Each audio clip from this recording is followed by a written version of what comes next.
The chains clinked softly as the wind danced through the saloon door. She stood barefoot, a rope around her neck, belly swollen, eyes hollow. A sign hung from her chest, "Sold for 2 silver coins." Then, the Comanche man in the shadows stepped forward. He said one word, "Why?" The auction yard was quiet. Hot wind blew dust through the open space. Flies buzzed near the watering trough. A sick horse coughed behind a fence. He stood at the edge of it all, a Comanche man, alone.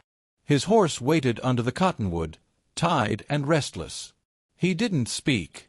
He never did unless there was need. He didn't come to buy. He only came to trade a young stallion for salt, and maybe see the faces of the white men who thought they owned the earth. That's when he heard the clink of chain. He turned. From the back of a wagon, a girl was pushed forward. She stumbled. Barefoot. Dust on her legs. Belly full. Pregnant. A rope hung loose around her shoulders. A sign bounced against her chest as she walked. "Sold for 2 silver coins." No one called out a bid. One man laughed. "Ain't worth the trouble." "She'll die before winter," someone else said. The girl didn't cry. She just looked forward, past them all, like she wasn't really there. Her dress was torn at the hem. Her lips were dry and cracked. Her hands were tied in front, but loosely, like no one feared she'd run. A boy clung to her leg. 5, maybe 6. Not hers. Just another child with no name. The man behind her raised a whip. "Any takers? Or do I leave her for the buzzards?" Still, no one moved. But the Comanche man saw something the others didn't. A necklace, half hidden in her hand. A shape carved into wood. Familiar. An old symbol from before the raids. Before the land was carved up and burned. She clutched it like a secret. He stepped forward. No words. He took 2 silver coins from a leather pouch and dropped them into the dirt. The whip man blinked. "You serious?" The Comanche didn't answer. "Hell, take her then," the man grinned, spitting. "She's yours now. Good luck." The girl didn't move. She stood frozen, unsure. The boy at her leg looked up, scared. The Comanche turned and began to walk. She stayed behind. He didn't look back right away. But after a few steps, he stopped. Waited. The girl blinked. Her lip bled where she'd bitten it. She looked at the boy, then the man walking away. She stepped forward. Each step slow, heavy, but steady. The boy followed her. Dust rose with each footfall. They crossed the space in silence. When she reached him, she didn't speak. Neither did he. He handed her a skin of water. She didn't take it at first. Then she did. Drank too fast. Coughed. But drank again. He nodded. Turned toward the edge of town. She followed. Behind them, someone called out a joke. "Hope you like trouble, Injun." The Comanche didn't turn. They passed a dog chewing a bone. A drunk man sleeping in the shade. A child with no shoes chasing flies with a stick. They walked beyond the last fence. Toward dry hills. Toward sky. Toward silence. No one asked questions. No one gave names. They just walked. She didn't speak for 2 days. They walked through dry land. Over low hills. Past mesquite trees with thorns like knives. The sky stayed pale and wide. At night, she curled near the fire. The boy slept in her arms. Her belly rose like a small mountain under the blanket. The Comanche didn't ask who she was. But he noticed how she stared into the flames like they were memories. On the 3rd night, when the fire burned low, she spoke. Just one word. "Farm." He looked over. "My home," she said softly. It was a farm. She didn't wait for permission. The story came out like breath. Not all at once, but in little drops, like rain after a long drought. It started with a boy. A ranch hand. Blue eyes. Fast smile. He helped her feed the goats. He brushed straw from her hair. He said, "I'll come back." He never did. The baby came slow, hidden. She wore looser dresses. She said less. But her father noticed. One night, she found him drunk, staring at the empty barn. "You broke the land," he said. "Now you break my name." He tied her wrists the next morning. Told her they were going to town. She thought it was for a doctor. Instead, he sold her. To a trader with crooked teeth and black gloves. She didn't cry then, either. She only stared at the ground, letting her long hair hide her face. They tossed her into a wagon with 3 other girls. One cried for her mother. One prayed. One bled the whole trip. The boy, the one now clinging to her, came later. No one knew his name. He was just there one morning, curled up beside the food sacks. She didn't ask. She just held him when he shook in the night. She told him stories. Old ones her mama used to say. About a fox who stole the moon. About a girl who hid her heart under a tree so no one could break it. Her mama was half Comanche. But no one talked about that. Not since the soldiers came. Her mama used to hum a song while sweeping. A soft, sad one. No words. Just a tune that hung in the air like smoke. The girl hummed it now, sometimes, without meaning to. The Comanche noticed. He didn't know the song. But something in it felt old. Like river stones.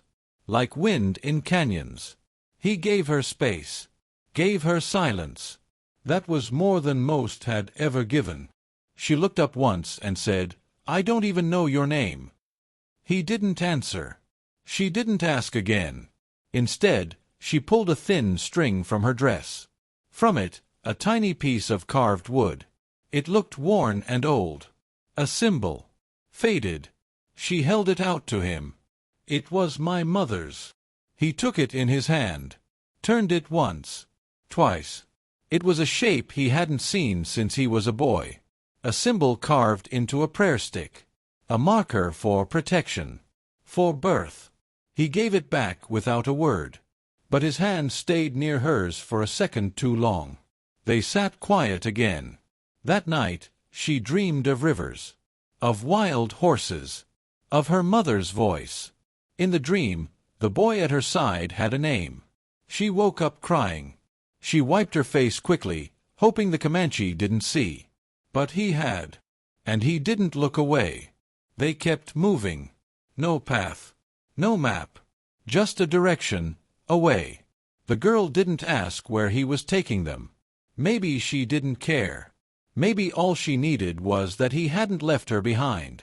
The boy rode behind her on the horse. He clung to her waist like he belonged there. Like he had always belonged to someone. The Comanche walked beside them. He said little. His eyes always moved, watching the sky, the dust, the ground for prints. She watched him too. He didn't look like the others from the towns. His hair was long, black like night, tied with a leather strip. His coat was old but well kept. A knife hung from his belt. Not for show. There was something in the way he walked. Not pride. Not anger. Just presence. Like even the land listened when he passed. They reached a dry creek bed. He stopped and motioned to the rocks. A small cave. A safe place to rest. The girl helped the boy down. Her back ached. Her legs trembled. She hadn't said a word all day. He brought water. Boiled it with roots. Handed her a tin cup. She sniffed it first. Then drank. Bitter, but warm. She didn't thank him with words. Just a nod. That night, she couldn't sleep. The baby shifted in her belly. A sharp kick near her ribs. She winced. The Comanche heard. His eyes opened from the other side of the fire. "You all right?" he asked softly. She nodded. "She kicks hard." He looked surprised. "You know it's a girl." She smiled a little. "I don't. I just feel it." He nodded. There was a long pause. Then she whispered, You ever had a family? He stared into the flames. I did, he said. Long ago. That was all. She didn't press. The boy mumbled in his sleep, kicking his feet. She reached down and smoothed his hair. You think he remembers his mother? She asked. I think, the Comanche said, he remembers being loved. She blinked. That sentence hung in the air like smoke. The next morning, the wind changed. Colder. Sharp. They wrapped blankets around the boy and rode west. Rain came hard that afternoon. Fast and cold. She slipped trying to get down from the horse. The Comanche caught her arm before she fell. His hand strong around her wrist. Gentle. She met his eyes. Said nothing. He helped her sit under an old tree, where the branches arched like ribs. He built a fire, fast and quiet. She watched him move. Efficient. Careful. Every motion meant something. He gave the boy jerky and beans. The child smiled with his mouth full. She ate slowly. Then she said, You're different. He glanced at her. Different how? You don't look at me like I'm broken. I don't see broken, he said. She swallowed hard. Looked away. Later, she opened her bag. What little she had. A broken comb. A baby blanket. A piece of paper with words smudged from tears. She showed him. The blanket was blue. Faded. Hand-stitched. My mama made it, she said. For the child she never got to raise. He touched the edge of it with 2 fingers. Like it was sacred. The paper had a name on it. Sarah May. Yours? He asked. She nodded. I forgot it once. But I wrote it down again. He handed it back carefully. You remember now. She smiled. Thanks to you. They stayed in the cave that night. Rain wouldn't stop. Thunder rolled across the hills like drums from a faraway tribe. The fire flickered weak. She shivered. He noticed. He pulled his blanket off and handed it to her. I'm fine, she said. He didn't move his hand.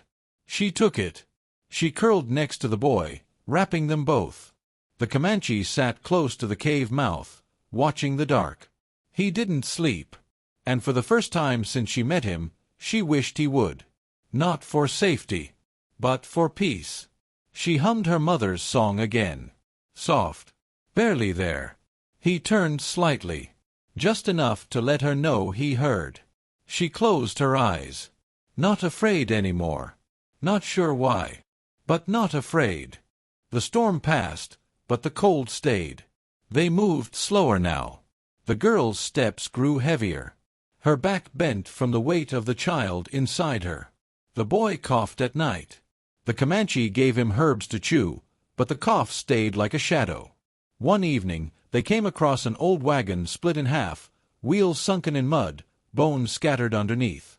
Nothing moved. Just silence. The kind that feels like it's watching. The Comanche didn't speak.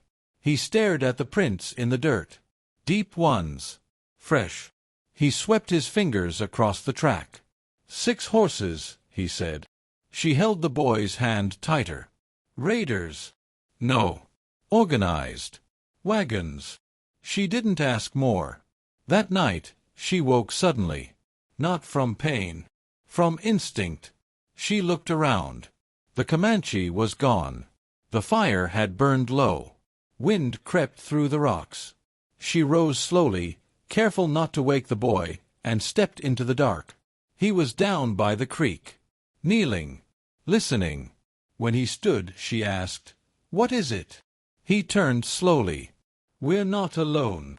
Back at the camp, she began packing before he said anything more. Her hands trembled as she folded the blue baby blanket. A sound cracked in the distance, a horse. Then a voice. "Sarah." She froze. That voice. No. It couldn't be. Again. "Sarah May." Louder now. Closer. She backed away from the fire, heart thudding. "He found me." The Comanche grabbed his rifle. "Who?" he asked. "My father." She couldn't breathe. He wasn't done with me.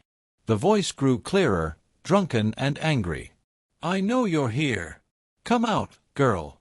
Bring that bastard child with you. The Comanche moved fast, pulled her and the boy behind a rock. He crouched beside her, his eyes sharp. You'll ride. Now, he whispered. Don't stop. Take the trail west. I'll slow them. She grabbed his sleeve. You'll get killed.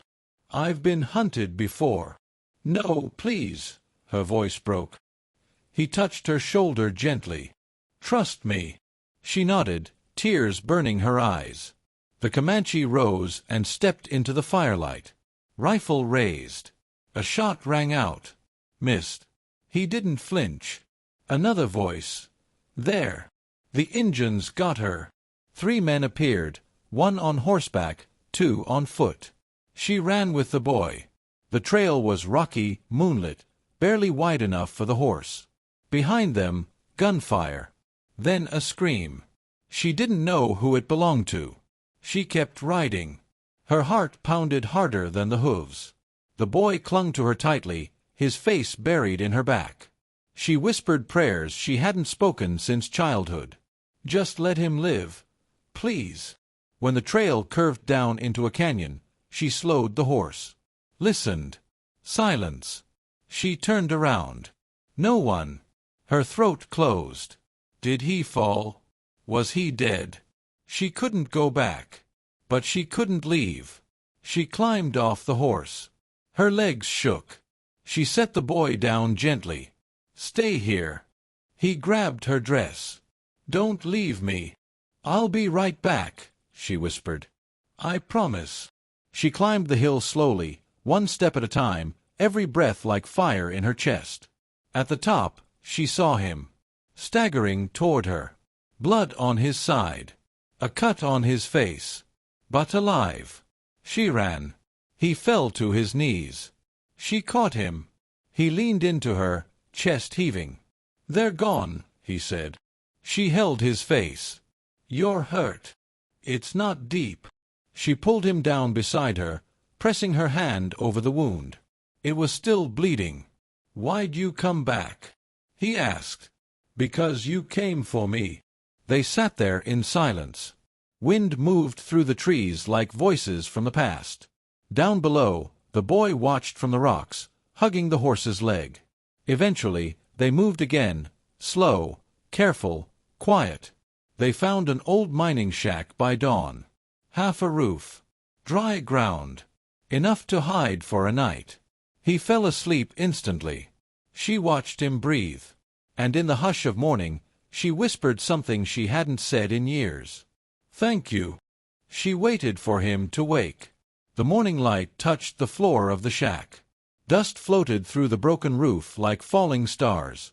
The boy slept near the fire, curled up in a blanket. Quiet. Safe. The Comanche stirred. His breath caught once, pain in his ribs, then steadied.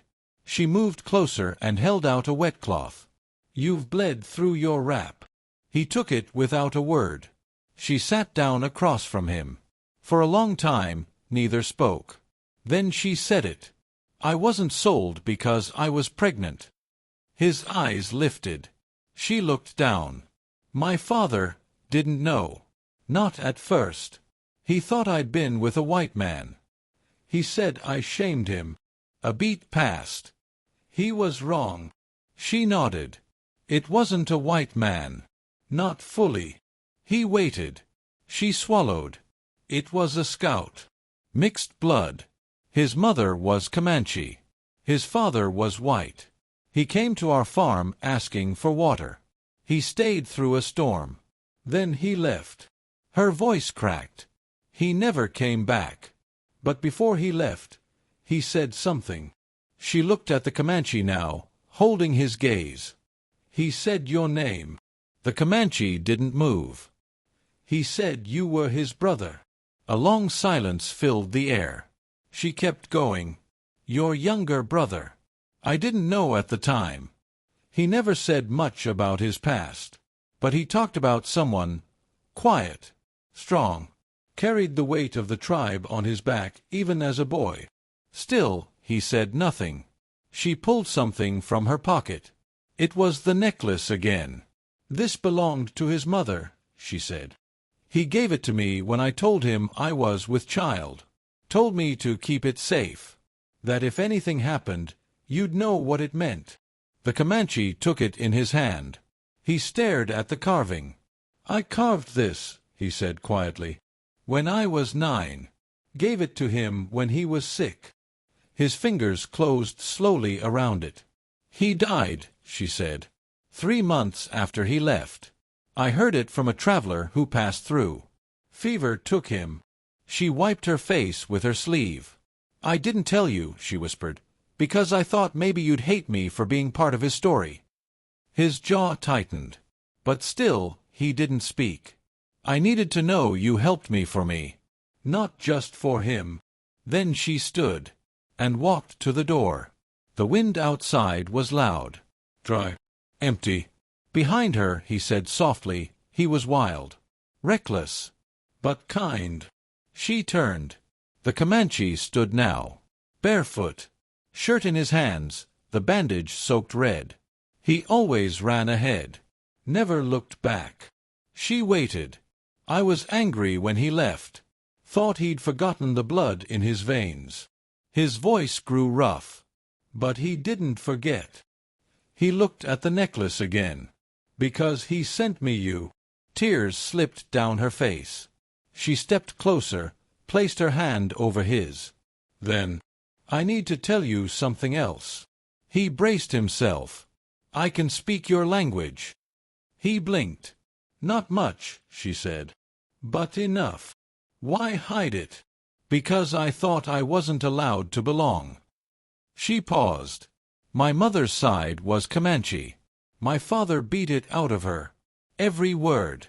Every story." She inhaled, trembling. "But when I was small, she whispered to me in the dark. Taught me your words. Only when he wasn't listening." She took a deep breath. Then she spoke again, not in English, but in Comanche. "You remind me of the sky after fire." The Comanche stared at her, as if he were seeing her for the first time. Not as a stranger, but as something returned. "I thought it was gone," he said. "Our words." She nodded. "Me too." He looked at the boy now. "You taught him nothing." She shook her head. "I was scared." "Then teach him now." She smiled. But it didn't last long. He walked to the fire and picked up something wrapped in hide, a letter. Yellowed. Torn. "I've kept this for years," he said. "Didn't know what for." He handed it to her. It was written in her brother's hand. She read it in silence, eyes tracing the ink like it was smoke. At the bottom, the name, "To my child, if ever born." She pressed the paper to her chest. The Comanche stepped back. "I need to be alone," she whispered. He nodded once. Walked outside. She stayed inside the shack, holding the letter, holding the past, holding the truth. When she finally stepped outside, the sun was setting. He stood watching the horizon. She came beside him. No words. The boy came too, rubbing his eyes, still sleepy. He reached up, took the Comanche's hand. And for the first time, the Comanche didn't pull away. They didn't stay in the shack. The Comanche said it wasn't safe. Too close to the road. Too easy to follow. So they rode into the canyons. Deeper. Wilder. Where the earth turned red and the wind had no name. There, under a stone ridge, was an old Comanche site. Hidden. Sacred. The place where his mother once gave birth. The place where he buried her bones beneath cottonwood bark and river stones. He said they could rest there. Only for a while. The girl, Sarah, nodded. She understood. She was too tired to ask for forever. Her belly had dropped. The child was coming soon.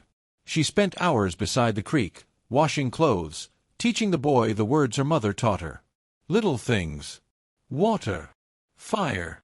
Love. The Comanche watched from the trees, arms crossed, saying nothing. But his eyes softened when she laughed. One night, he left quietly. He didn't say where he was going. He returned 3 days later. Bruised, limping, but alive. He dropped a small bag in front of her. Inside, food, herbs, clean linen, one baby rattle carved from bone. She touched it with shaking hands.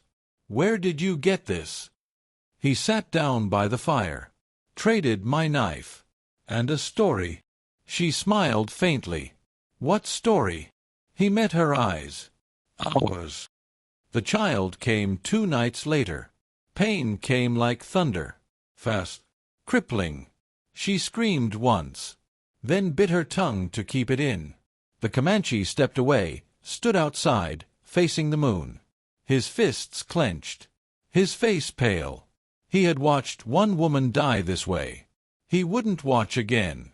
The boy waited by the fire, silent, holding the necklace. Then a sound cut the night. A cry. Not the mother's. The baby's. He turned. She was holding the child to her chest, weeping. A girl. Small, fierce, loud. He stepped forward. Stopped. She looked up at him, eyes wet with firelight. "Come meet her," she whispered. He knelt slowly, looked down. The baby had a birthmark on her cheek, a small dark crescent, like a slice of the moon. Sarah said, "She's got your eyes." He shook his head. "She's got her own." The next morning, the boy came running back from the ridge. "Riders," he gasped. 3 of them. The Comanche stood. He didn't panic. He strapped on his old rifle, even though it only had 1 bullet. He looked at Sarah. "Take the children. Go down the ravine. Don't wait." She didn't argue. She kissed his hand and ran. The riders arrived an hour later. One wore a sheriff's star. Another held a bounty flyer. They called out, "We just want the girl." The Comanche stepped out from behind the fire. "No girl here." They didn't believe him. Gunshots followed. The fight didn't last long. But when it was over, only the Comanche stood, bleeding from the shoulder, but alive. The others lay still. He staggered down into the ravine, rifle dragging. Sarah saw him and ran. She caught him before he fell. "You shouldn't have stayed," she said. "I wanted to," he replied.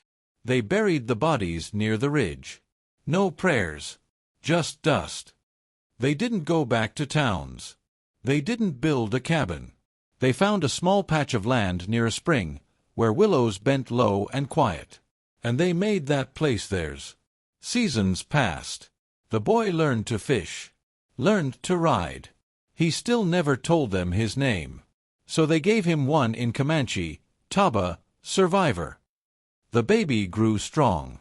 Wild hair, bright eyes.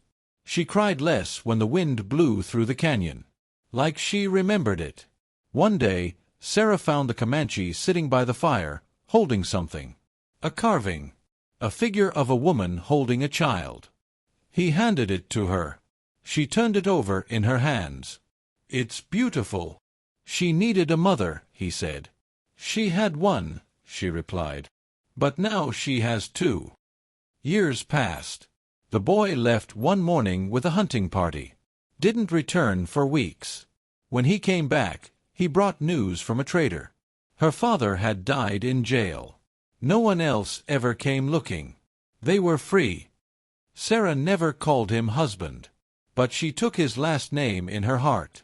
He never called the baby daughter, but he carved her a flute, and she played it every sunset until his last breath. He died under the same tree where they first made camp. Old, quiet. She held his hand until the end, buried him with the 2 silver coins still in his pouch. The girl grew tall. One day, she rode to town, bought a notebook, wrote down everything her mother told her. Every word, every silence, every scar.